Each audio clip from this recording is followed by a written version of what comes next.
You know, in the high-stakes chess match of the NFL, the trade deadline is everything. It's where championship dreams are made. But what happens when your entire game plan gets completely shredded just days before time runs out? Well, that's what we're going to break down today, how the Kansas City Chiefs' entire strategy was just forced into a massive last-minute pivot. So if you had asked this question just a week ago, the answer would have seemed pretty obvious. But wow, a single injury and one really savvy signing completely flipped the board. So what is their biggest need now? That's the puzzle we're going to try and solve here. All right, so here's the story of how this all went down.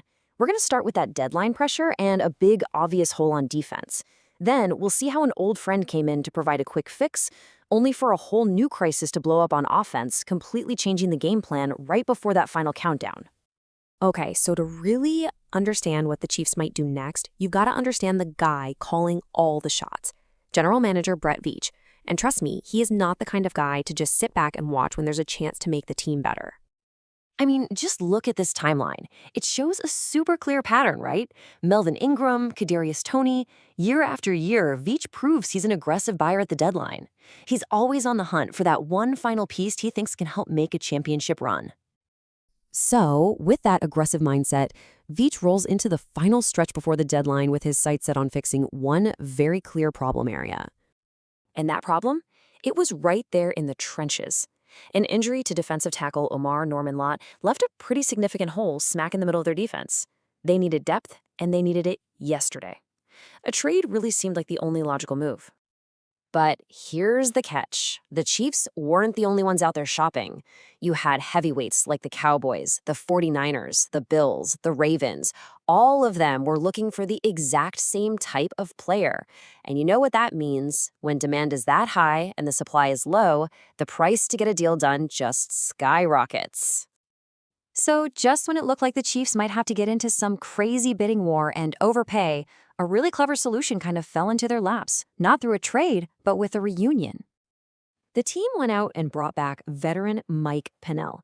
Now, this guy has played 4 seasons in Kansas City before, so he knows the system inside and out. You can basically plug him right into the defense almost immediately.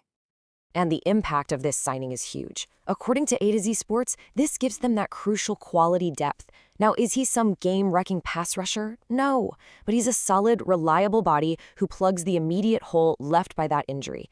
And just like that desperate need on the D-line, well, it wasn't so desperate anymore.